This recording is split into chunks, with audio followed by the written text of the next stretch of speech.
Hi guys, this is a video on the critical mass wizard build for Diablo 3. I'd like to explain the skills, runes and passives that I use, and hopefully you'll find it informative, and the structure and reason behind the build. So let's get started. Okay, so if we take a look at my skills, we'll see that on my left click I have Energy Twister. The rune that I'm using with this is Wicked Wind. This is pretty much the standard build for a critical mass wizard.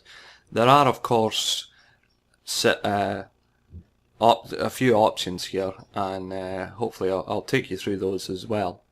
Actually, the first thing you should keep in mind is that the reason this is called critical mass build is because it's all based around this one passive. What this passive means is that when you achieve critical hits on the monsters, each critical hit is a chance to reduce the cooldown of all of your spells by 1 second. And you can imagine that when hundreds and hundreds of critical hits are going off every second, it pretty much instantaneously resets your entire skill set. So if you keep that in mind, we'll move on to the skills. So with in my left click we have Energy Twister. I'm using the Wicked Wind rune. It's pretty standard. You obviously don't want your energy twisters to be moving around, certainly not when you're freezing them in place with Frost Nova. And that then allows you to place your energy twisters where you want to deal your damage. So that's pretty much the only rune I would use for that. I don't see anyone else in other builds using different runes, so yeah, you want to be using Wicked Wind. On my right click I have Storm Armor. This, you only need to fire this off every 2 minutes. It lasts for 120 seconds, and the rune that I'm using with this is Shocking Aspect. The rune means that your critical hits have a chance to electrocute nearby enemies, so this actually raises your DPS quite a lot, and it's the best one to be using, the best armor and rune to be using. There is another option for this armor, and that is to be using Power of the Storm. If you find that you're having trouble with your arcane power, ideally you want arcane power on crit on your main hand and also on your off hand as well, if you're using a Chantoro's set. If you find that you're having trouble with your arcane power, you could try switching to this rune instead. It will drop your DPS, but you know, if you don't have the arcane power, you're going to die. So if that's certainly one option to try out. I have seen other wizards using energy armor, but I choose not to use it simply because it reduces your armor by quite a lot. But there are some builds out there that have that. I don't have much experience with it, so I can't really give you much information on it. If you have quite a lot of armor, you can possibly use this instead and look for a build on that, but like I say, I don't have much experience, so I couldn't comment on that. So you want to be using Storm Armor and you want to be using Shocking Aspect, providing you have enough APOC. The next skill I use, that obviously covers your mouse. You left click and right click, and you want to hold this down, drop your energy twisters, or be clicking frantically, and you just want to raise this every 2 minutes. Now, with your other skills, mine are in 1, 2, 3, 4. I actually use WASD, so teleport is on my W key, and the other 3 are on ASD. Now, my W key is pretty much my GTFO button. If you find yourself in trouble, you teleport out. You then have, you could run around, get some health back, get a couple of health globes, or wait for your arcane power to fill up again, teleport back in, and just waste them all. Now, I'm using wormhole. There is another option here, and that is to be using safe passage. If you teleport into the middle of a mob, and you're burning them down with your skills, you can continually teleport and teleport and teleport, because obviously that's being reset as well. What this will do is it will mean that you're taking 30% less damage, but there are some wizards who use this. I don't find it particularly useful, simply because you've already frozen everything around you, and I find that teleporting constantly can be quite messy, especially if you're trying to deploy your energy twisters by using your mouse cursor and you're teleporting to the same mouse cursor. So I choose not to use this rune. Wormhole seems to be the best for me. Allows me to get around a lot quicker. Teleport in. If I've not teleported far enough, I can teleport again. And yeah, it's that's the rune I use. So, but it doesn't really matter what rune you use, as long as you have teleport for getting in and getting out of mobs, that you want to have that skill. Okay, so the next skill, right, the first thing I'll mention is that these three, you want to be spamming these as fast as you can. Because you're getting your critical hits off, as I mentioned earlier, all of these skills will be getting reset almost instantaneously, and you want to be hitting these three keys as fast as you can to keep your diamond skin up, to keep freezing things in place, and to keep sending off those explosive blasts to deal more damage. So the first thing you do is teleport into a mob, start spamming these three as fast as you can while deploying energy twisters on the mobs around you. Okay, so with diamond skin, you want to keep it up as much as you can.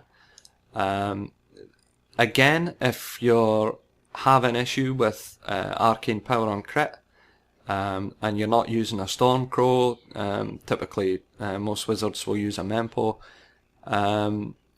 you do have the option to use Prism, and that will reduce your arcane power cost of all your skills quite a lot more than the three given from the energy armor. So this is another option to play with if you're finding that you're having difficulty with your arcane power on crit. If not, you do want to try and have diamond shards. I mean, this is saying that, this is probably a must-have rune. It raises your damage so much that you just can't really afford to not have this rune in. Yeah, you want to try and keep this rune. But like I say, if you're still in lower MP, you don't necessarily have brilliant gear yet, and or an offhand with arcane power on crit, then you want to try playing around with Prism. Certainly an option. Okay, so the third skill we use is Frost Nova. This in combination with Deep Freeze, and Frost Nova will freeze everything in place for 3 seconds, and while using Deep Freeze, if you manage to hit more than 5 or more enemies, you are going to raise your critical hit chance by 15%. Now, that is just an exponential gain. This is a must-have rune as well. I don't think I would use any of the others, and certainly for this build, this is a key. This skill and this rune are key to this build, in combination with another one of your passives. Okay, so use Deep Freeze. The passive in combination with this, Cold Blooded, raises your damage by 20% against everything that's frozen. So, you know, this skill, the rune and the passive, all make you, like, raise your effectiveness so much that you just can't afford to not have these. The last skill that we use is Explosive Blast. This deals quite a lot of your damage. It has a radius of 12 yards, which is actually a little bit smaller than the radius of Frost Nova. So if you jump into the middle of a pack and start spamming your buttons and find out that you burn down all the enemies within a 12-yard radius quite quickly, you might find that you still have a ring of frozen enemies around that. So you can either move around, get them within the radius of explosive blast while still spamming your 3 buttons, or you could teleport around, which is more commonly what I do. But yeah, just get in the middle of them, teleport straight in the middle, start spamming these 3 buttons while you're dropping your energy twisters, and explosive blast is going to burn down anything pretty darn quickly, even on MP10. Hopefully I'll get a gameplay video up shortly and explain that a little bit better and let you see. Now, the rune you want to be using with this is Chain Reaction, which allows 3 consecutive explosions to go off each time you fire your explosive blast, and they deal 97% weapon damage as physical, which is quite considerable amount of damage. So yeah, that's the rune you want to be using. Now, as I mentioned, Cold-Blooded and Critical Mass are pretty much must-have passives. The only other passive that I'm using is Unstable Anomaly. Now, this has saved my life so often that I choose to keep it. What this does is, if you take a hit that's going to kill you, it will immediately send off a shockwave that blows all of the enemies back and slows them down for 3 seconds. So if I'm giving it like one of the more common areas for farming EXP and legendaries at the moment is Act 1 and in the Fields of Misery, once you have your 5 stacks. Now if you go in the Fields of Misery and jump into a large pack, there might be one of those bulls off to the side of the screen that you might not necessarily see. Sometimes you see them snorting from the side of the screen, but other times you just can't see them at all. If you find yourself in the middle of a pack, everything's frozen, you're burning it all down, you're sitting drinking your coffee quite nicely, and then all of a sudden this bull comes out of nowhere and boom, you're dead. So yeah, this skill has saved my life quite often. It's quite a good skill to have if you're playing solo. Now, while it's quite a nice skill to have, if you're playing in a party with a monk or a barbarian or something similar, they just don't like you throwing monsters all over the place. So yeah, you kind of want to change this out. You do have a couple of options, and we'll go through these now. So the first option is probably Blur. That will reduce your melee damage by 20%. I don't really find it that useful, simply because, if you're keeping everything frozen, you're not taking that much damage. That may well save you from the bulls. I'm not entirely sure, but I think Unstable Anomaly would be chosen over the top of that anyway. But yeah, I mean, it's certainly an option if your resistances and armor are quite low. And you haven't, sometimes you'll go into the middle of a pack and it'll take a couple of hits to reset your freeze. So you might take a couple of hits before you manage to freeze them all. So that might actually save you. It just depends on your resistances and armor. It's something you could play around with. Another skill which might seem like it's an option is Astral Presence, which again, if you're having problems with arcane power on crit or your arcane power, the regeneration isn't great. I mean, the regeneration probably doesn't help you at all, but having the extra 20 arcane power might mean that when you jump into the middle of a pack, you might be able to fire off all of your skills 3 times instead of 2, giving you enough critical hits that you've reset them again. So it's not something I've tried. It's certainly an option if you're having trouble with your arcane power, and yeah, I'll leave it up to you guys to try out. I'll probably not be trying it.